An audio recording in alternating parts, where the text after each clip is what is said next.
नमस्कार, कैसे हैं आप सब। आज हम लोग एक बहुत इंपॉर्टेंट टॉपिक पर बात करने वाले हैं कि अगर आप ट्वेल्थ क्लास के अंदर हैं तो किस तरह से आपको टाइम मैनेज करना है। और देखिए, आपने वो सुना होगा, time is everything, everything is time, क्योंकि टाइम दोबारा लौट कर वापस नहीं आता है। और जो ट्वेल्थ क्लास है वही एक क्लास होती है जिसके अंदर आपके ऊपर सबसे ज़्यादा बर्डन होता है। फैमिली का बर्डन होता है, भाई पढ़ ले, अच्छे मार्क्स लेकर आने हैं। उसके बाद जब आप कहीं पर एडमिशन लेने जाते हैं तो ट्वेल्थ क्लास के परसेंटेज भी मैटर करते हैं। बहुत सारी चीज़ें होती हैं जब ट्वेल्थ क्लास आपके लिए इतनी इंपॉर्टेंट बन जाती है। तो आज की जो वीडियो है वो सभी स्टूडेंट्स के लिए नहीं है, बल्कि सिर्फ उन स्टूडेंट्स के लिए है जो लाइफ में सच में कुछ करना चाहते हैं। अब देखिए, आपने बहुत बार सुना होगा कि यार टाइम टेबल बना ले भाई, टाइम टेबल बना लिया तो यार लाइफ सेट है, फिर कुछ नहीं चाहिए है। लेकिन पता है, टाइम टेबल बनाने से भी ज़्यादा इंपॉर्टेंट क्या है? उस टाइम टेबल को फॉलो करना। 99% स्टूडेंट जो होते हैं टाइम टेबल बना लेते हैं, लेकिन टाइम टेबल फॉलो बहुत कम स्टूडेंट्स कर पाते हैं। इस बात से फ़र्क नहीं पड़ता कि आप टाइम टेबल बना रहे हैं या फिर नहीं बना रहे हैं। फ़र्क बस इस बात से पड़ता है कि जो आपने अपने गोल्स सेट किए हैं, क्या आप उन्हें फॉलो कर पा रहे हैं या फिर नहीं। इससे इंपॉर्टेंट चीज़ ये है कि टाइम टेबल बनाए कैसे। तो मैं आपको समझाता हूँ, अगर आप टाइम टेबल बनाना चाहते हैं तो किस तरह से आप टाइम टेबल बना सकते हैं।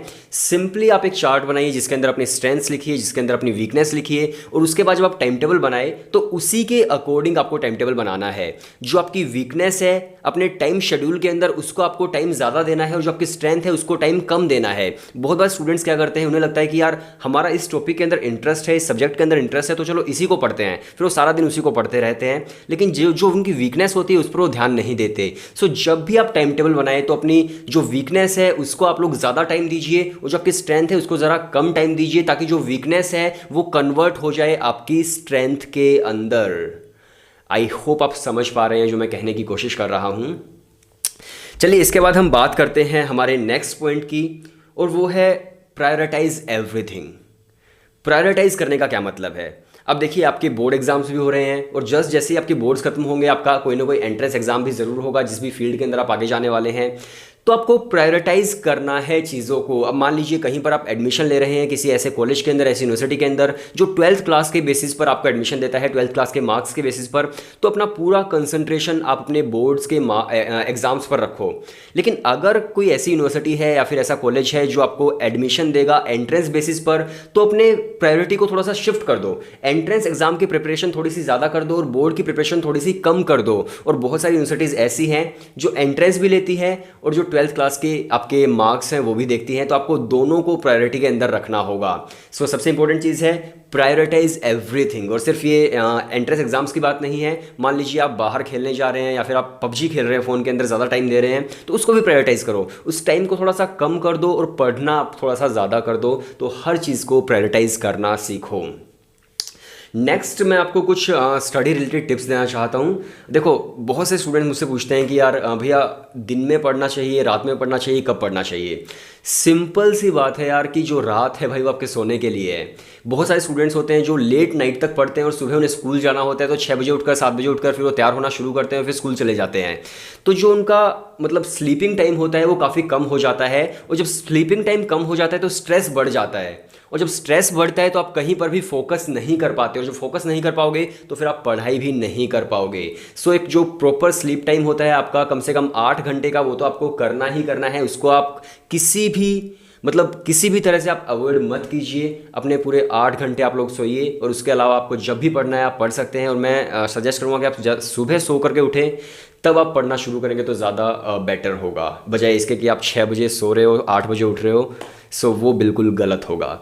इसके बाद देखो, एक टेक्निक होती है पोमोड्रो टेक्निक उसको बोलते हैं। उसके अंदर क्या होता है कि आपको 25 मिनट पढ़ना है, और 25 मिनट पढ़ने के बाद आपको एक छोटा सा गैप लेना है। आप 5 मिनट का गैप ले सकते हैं, 10 मिनट का गैप ले सकते हैं, और ये बहुत इंपॉर्टेंट होता है। और ये जो है ये काफ़ी स्टूडेंट्स पर अप्लाई भी करके देखा है, तो काफ़ी अच्छे रिजल्ट्स आए हैं इसके। और बहुत बार ऐसा होता है कि स्टूडेंट्स 2 घंटे कंटिन्यू पढ़ रहे हैं, 2.5 घंटे कंटिन्यू पढ़ रहे हैं, 3 घंटे कंटिन्यू पढ़ रहे हैं। तो जितनी ज़्यादा देर आप पढ़ते हैं तो आपका एक सेचुरेशन पॉइंट आता है। सेचुरेशन पॉइंट का मतलब है कि एक ऐसा मोमेंट जब आपका पढ़ने का मन तो करेगा, लेकिन आपको कुछ समझ नहीं आएगा, क्योंकि आप इतनी ज़्यादा चीज़ें समझ चुके हैं पिछले 3 घंटे के अंदर कि आपका सेचुरेशन पॉइंट आ गया है। तो अपने सेचुरेशन पॉइंट को थोड़ा लेट कर दीजिए। 25 मिनट के अंदर आप 5 मिनट का गैप लीजिए, 10 मिनट का गैप लीजिए, और अपने उस सेचुरेशन पॉइंट को मत आने दीजिए। तो इसलिए गैप लेना बहुत ज़्यादा ज़रूरी है, रेस्ट लेना बहुत ही ज़्यादा ज़रूरी हो जाता है उस मोमेंट पर। इसके बाद है माइंड मैपिंग। ये बहुत इंपॉर्टेंट टेक्निक है स्टडी की। माइंड मैपिंग का क्या मतलब है? माइंड मैपिंग का मतलब है कि आप पैराग्राफ्स वगैरह मत पढ़िए, मतलब पढ़िए लेकिन उनको उसी तरह से याद करने की कोशिश मत कीजिए। आप एक डायग्राम बनाइए या फिर कोई एक वर्ड चूज कीजिए, उसके डिफरेंट डिफरेंट ब्रांचेस बना दीजिए अपने माइंड के अंदर कि यार मुझे किन किन चीज़ों के बारे में पढ़ना है, मुझे क्या क्या चीज़ें देखनी है। मतलब पैराग्राफ्स पढ़ने की कोशिश मत कीजिए। एक ऐसा डायग्राम बनाइए, एक विजुअल डायग्राम जो आपके स्टडी को स्ट्रक्चर कर दे कि ये इस सेक्शन के अंदर है, ये इस सेक्शन के अंदर है। अगर मैं सिंपली बोलूँ तो नोट्स की तरह चीज़ों को याद करना सीखो, ना कि पैराग्राफ्स की तरह। तो ये बहुत इंपॉर्टेंट टेक्निक है। इसके बाद बात आती है एडेप्टेबिलिटी की। बहुत स्टूडेंट्स बोलते हैं कि यार सुबह उठकर हमसे नहीं पढ़ा जाता है। तो देखो, बहुत सारी ऐसी चीज़ें होंगी जो आपके फेवर में नहीं होंगी, लेकिन आपको उन्हें एडेप्ट करना होगा। अगर आप एडेप्ट नहीं कर पाएंगे तो बहुत मुश्किल हो जाती है। तो अगर आप एडेप्ट नहीं कर सकते चीज़ों को जो आपके मतलब फेवर में नहीं है, लेकिन जो अच्छी चीज़ें हैं, तो आपको एडेप्ट करना सीखना पड़ेगा। अगर आप सुबह सोकर नहीं उठ पा रहे हैं जल्दी, तो आपको उठना पड़ेगा, तभी आप कर पाएंगे। सो चीज़ों को एडेप्ट करना सीखो। अगर कोई ऐसा सब्जेक्ट है जो आपको समझ नहीं आ रहा है, तो उसे भी आप एडेप्ट करना सीखो, उसे पढ़ना शुरू करो, अपनी वीकनेस पर काम करना शुरू करो। इसके बाद हमारा नेक्स्ट पॉइंट है सेट योर गोल्स। अब देखिए, मान लीजिए आपने टाइम टेबल बना लिया है। उस टाइम टेबल भी ऐसा नहीं कि आपको बस फॉलो करना है, ऐसा नहीं है। उसके अंदर भी आपके गोल्स होने चाहिए। आपने डिसाइड किया है कि मुझे 7 दिन के अंदर इस लेवल तक पहुंचना है, मुझे 7 दिन के अंदर इतने चैप्टर्स कंप्लीट करने हैं, मुझे 7 दिन के अंदर अपने आप का टेस्ट लेना है।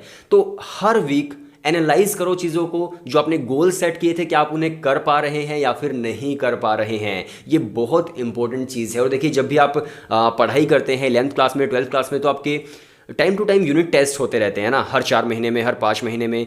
तो वो एनालाइज ही होता है कि आप कहाँ पर स्टैंड करते हैं, कि आपने कितनी पढ़ाई की है, कितनी पढ़ाई नहीं की है। तो जब भी आप अपना खुद का टाइम टेबल बनाओ, तब भी आप एनालाइज करो चीज़ों को, तब भी आप अपना खुद का टेस्ट लो। ये बहुत इंपॉर्टेंट चीज़ है। सो इसके बाद हमारा लास्ट पॉइंट आता है, और वो ये है कि अवॉइड अननेसेसरी थिंग्स। पहले जब मैं ऐसी वीडियोस बनाता था तो मैं मजाक में बोल देता था कि अब सबसे इंपॉर्टेंट पॉइंट आ रहा है, और वो ये है कि आप मुझे इंस्टाग्राम पर फॉलो करो। लेकिन मैं भी वो नहीं बोलूँगा, अभी इंपॉर्टेंट चीज़ों की बात हो रही है। सो हमारा जो लास्ट पॉइंट है वो है अवॉइड अननेसेसरी थिंग्स। अब आप खुद रियलाइज़ करके देखिए, अभी आप इस वीडियो को देख रहे हैं और वीडियो देखते देखते आप रियलाइज़ कीजिए कि दिन में कितनी सारी अननेसेसरी चीज़ें हैं जो आप करते हैं। चाहे फिर वो पबजी ही क्यों ना हो या फिर कुछ और क्यों ना हो, हम लोग हज़ारों अननेसेसरी चीज़ें करते हैं। और मैं अगर आपको बता रहा हूँ तो इसका मतलब ये नहीं है कि मैं नहीं करता हूँ, हर इंसान करता है, हर इंसान, मैं भी करता हूँ, आप भी करते हैं। सो एनालाइज करो उन चीज़ों को जो अननेसेसरी हैं, और अगर आपके बोर्ड के एग्ज़ाम्स है तो उन्हें अवॉइड करने की कोशिश करो, क्योंकि यही वो टाइम है जब आपको मेहनत करनी है। Stay in touch and thank you so much for watching this video.